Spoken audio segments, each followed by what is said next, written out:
Welcome to the practice routine and song recommendations for Intermediate Acoustic Level 1. If you've watched Beginner Acoustic, you know what to expect from these, but this is a chance to start afresh and be leveling things up to an intermediate level of detail, but only incrementally. Therefore, I want to really strip things down and give you practical song examples for exactly what we've been looking at all throughout this level, which for the first half of it was basically picking embellishments in the key of G major, be it with strumming and picking, or be it with picking arpeggios, or whether all of that was being done with basic fingerstyle.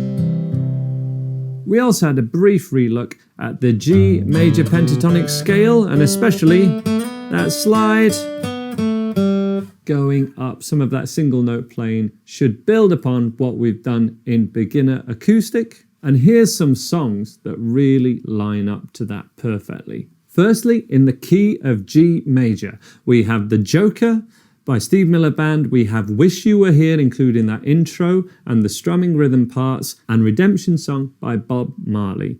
If you're comfortable with that G major pentatonic scale and the 16th strumming that we've looked at in this video, and hopefully a bit of a tightening of that picking technique that we looked at in the first half of this intermediate one, any of those three songs should now be doable, especially if you've had some trouble with them in the past. That should tighten your technique enough to get those sounding really, really good. And it's a great bedrock to get you started at intermediate level.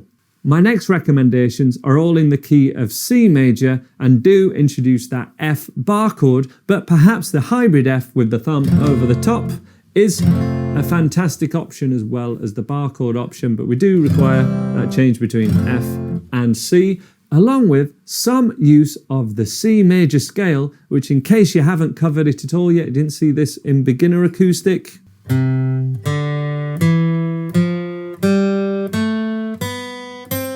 There's the first octave, which we can play in reverse. That's how we practice our scales. And we also have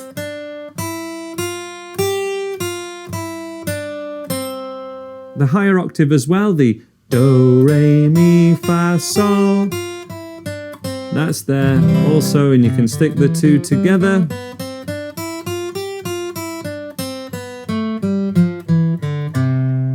And challenging a basic scale like that to try and ramp up your speed is a great idea, especially if we want to look to play songs such as Falling Slowly by Glenn Hansard.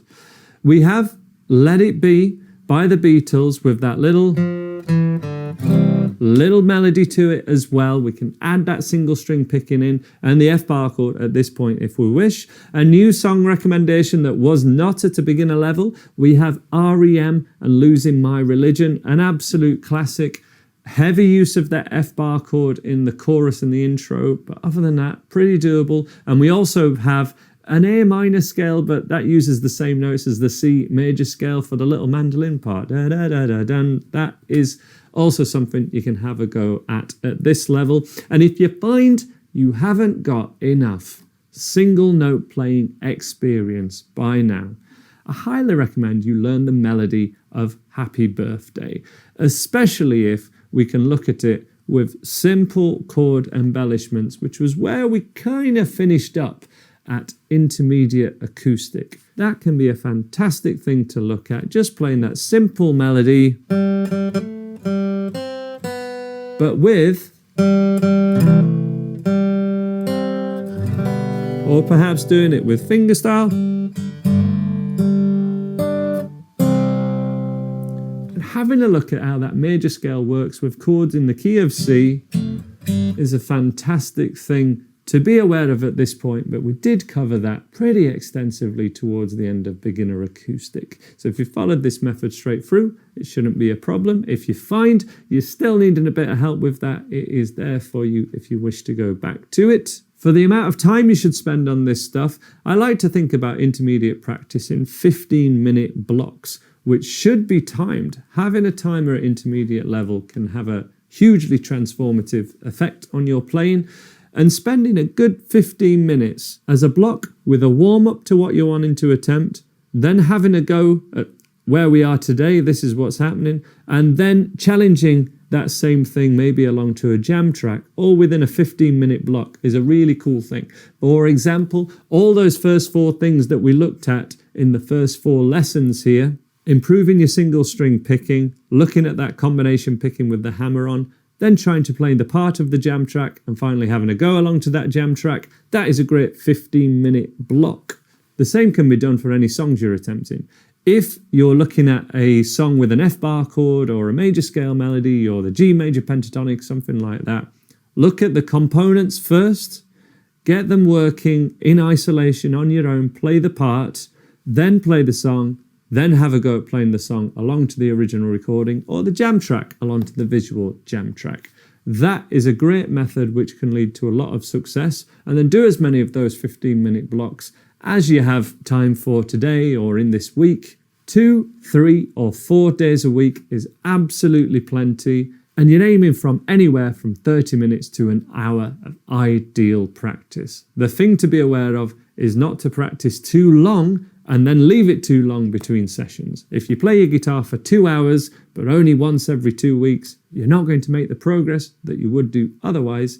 If you spend a 15-minute block but every day, that is going to maximize your progress. 2 or 3 blocks or even 4 blocks doing a full hour is going to maximize that progress, absolutely flying through the levels and learning a lot of songs, which hopefully you will then make the most of posting little clips and videos of yourself playing those songs or exercises in the Discord, making the most of the community elements of this, getting that peer-to-peer support, which matters so much. I've seen it make such a difference. Asking questions on the live streams, and just generally being a part of this community that we offer as part of the Andy Guitar membership can have a really transformative effect on people and maximize the speed that you can acquire these skills, get the support you need, and start achieving your guitar goals. Hopefully you've enjoyed this module, and once you've just got 1 or 2 songs under your belt from this level, I really hope to see you at the next one. Do not delay. Plow on through this course. We're going to be covering very similar things but from different angles that all build upon each other, but you just need to be able to play each bit well. You don't need to perfect every level before moving on. I can't wait to see you at Intermediate Acoustic 2. All the best till then.